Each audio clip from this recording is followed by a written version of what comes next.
सबसे पहले आप लोग को एटलीस्ट आपको 2 से 3 स्टेट चुनने चाहिए। अगर आप अगले साल देंगे एग्ज़ाम तो 1-2 स्टेट काफ़ी हैं, बट 2 स्टेट रहना एडवाइजेबल रहता है। कम से कम एक से तो ज़्यादा हो, क्योंकि कभी वैकेंसीज़ कम आ जाएं, वैकेंसीज़ रिलीज़ ना हो, बहुत सारे अनप्रिडिक्टेबल चीज़ें हो जाती हैं। You might just have a bad day on the day of the prelims. तो एक से ज़्यादा स्टेट तो मैनेजेबल है। तो आप चूज़ कर लीजिए कि कौन से 2 स्टेट्स आपको कम से कम देने हैं। 3 है तो 3 भी। ओके, सो स्टेप 1 है कि हमें शॉर्टलिस्ट करना है।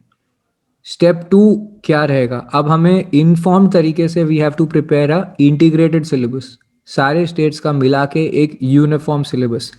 बट इसमें 3 स्टेट से ज़्यादा मिलाएंगे तो खिचड़ी बन जाएगी। आपका स्टडी टाइम जो है वो 5000 क्वालिटी आवर्स से ज़्यादा बढ़ के 6-7,000 आवर्स पे जा सकता है, और कंफ्यूज होने का बहुत ज़्यादा ये है, बहुत ज़्यादा चांस है। तो आप पहले 2 से 3 स्टेट्स पर ही फोकस करिए। अगर आपको लगता है कि वहाँ पर आप मास्टरी कर पा रहे हैं जल्दी जल्दी, स्पेशली लोकल लॉज के सेगमेंट की, तो आप सोच सकते हैं कि how do we prepare for more states, but for the moment it should not be necessary.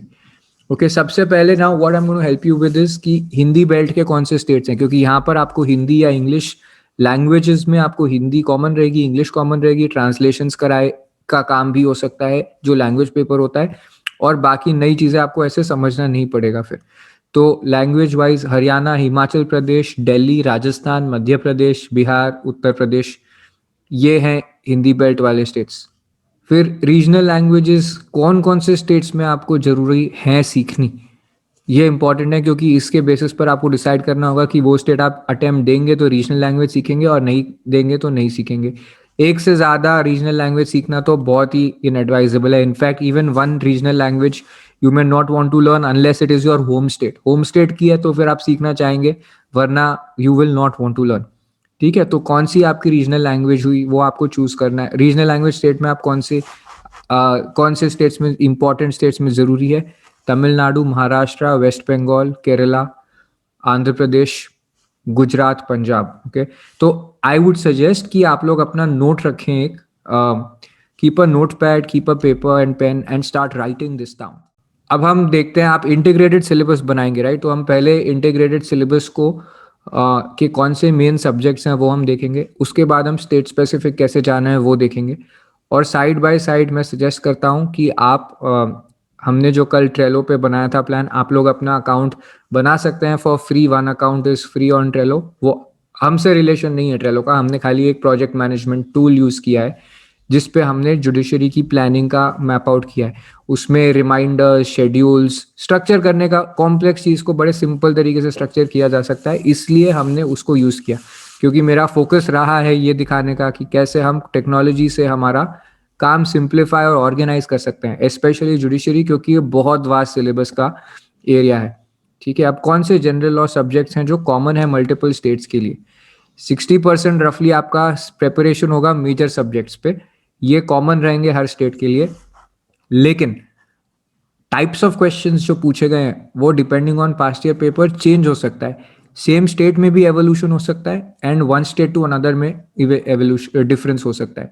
जैसे कि आप अगर देखेंगे तो दिल्ली के जो एग्जाम्स हैं उनमें काफ़ी एप्लीकेशन बेस्ड क्वेश्चंस आते हैं, बट कोई कोई स्टेट्स में आते हैं सेक्शन बेस्ड, कहीं कहीं आएगा मीनिंग या कॉन्सेप्ट बेस्ड। तो ये फर्क रह सकता है, बट आप पढ़ाई तो एक ही बार करेंगे, लेकिन उसी क्वेश्चन पे टेस्ट 3-4 तरीके से देंगे।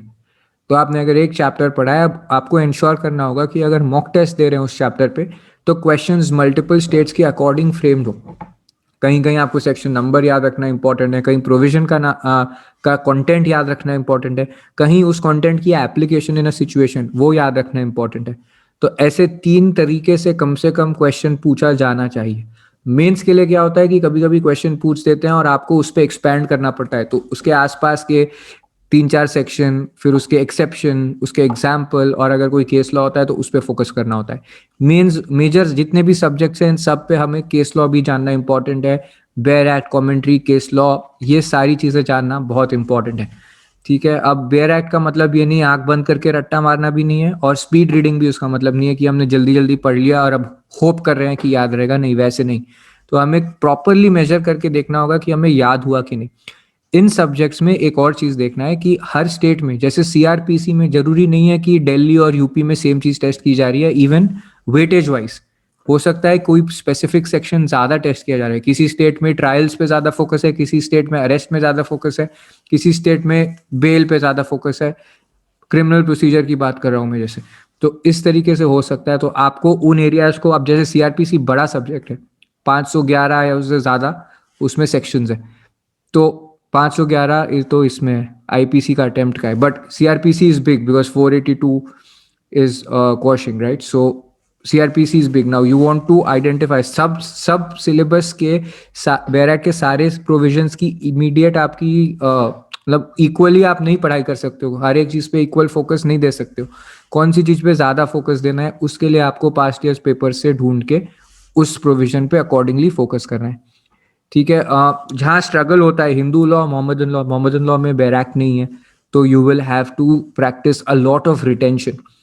ओके, हिंदू लॉ में there is a lot of bare act plus schedules plus case law, in succession act there are so many schedules, then there is case law, तो और हिंदू लॉ में एक्ट्स बहुत सारे हैं, तो वहां पर थोड़ा स्ट्रगल होता है, इसलिए उसके लिए टाइम रिलेटिवली रखा है काफी, ठीक है। तो मेजर सब्जेक्ट्स पे आपका टोटल अगर आप प्रिपरेशन देखेंगे तो 60% रहेगा, बट ये मत कभी सोचिएगा कि इससे करके हमारी तैयारी मल्टीपल स्टेट्स की हो गई या नहीं, इसके बाद हम स्टेट स्पेसिफिक सब्जेक्ट्स पे जाएंगे, क्योंकि आपको पता होगा बाकी लोग भी जो पढ़ाई करेंगे सब लोग ये करेंगे। अब इसमें आपकी पढ़ाई कैसे सुपीरियर होगी, यू वुड हैव फोकस्ड कि जिन स्टेट्स के लिए मैं एग्जाम दे रहा हूँ ऑन दो states I will be doing more preparation and I will identify those parts of these acts and subjects जिस पे ज्यादा फोकस है and do those. Constitutional law has a very interesting weightage in judiciary. अब there are some states जैसे Delhi, UP, Uttarakhand, Tamil Nadu, Rajasthan, MP, Maharashtra, West Bengal, Assam, Orissa, Chhattisgarh, these are most of the important states, इनमें totally सब जगह relevant है कॉन्स्टिट्यूशनल लॉ, ठीक है। तीन तरीके का सिचुएशन होता है कॉन्स्टिट्यूशनल लॉ में, या तो सारे स्टेजेस पे रेलेवेंट रहेगा, या सिर्फ प्रीलिम्स पे रेलेवेंट रहेगा, या इंटरव्यू पे रेलेवेंट रहेगा, पहले नहीं रेलेवेंट रहेगा।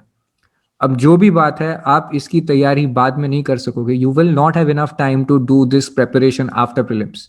Okay, that is why I say from day one when you're preparing to crack the interview, because any other stage if you're preparing for, then you're not going to be in increasing your chances of becoming a judge, क्योंकि आपने mains clear कर लिया और interview नहीं किया, या prelims कर लिया और मेंस नहीं किया, तो यू आर नॉट क्वालिफाइड। इसलिए हमें शुरू से इंटरव्यू स्टेज तक हमें सब कुछ अपनी नज़र में रखना है।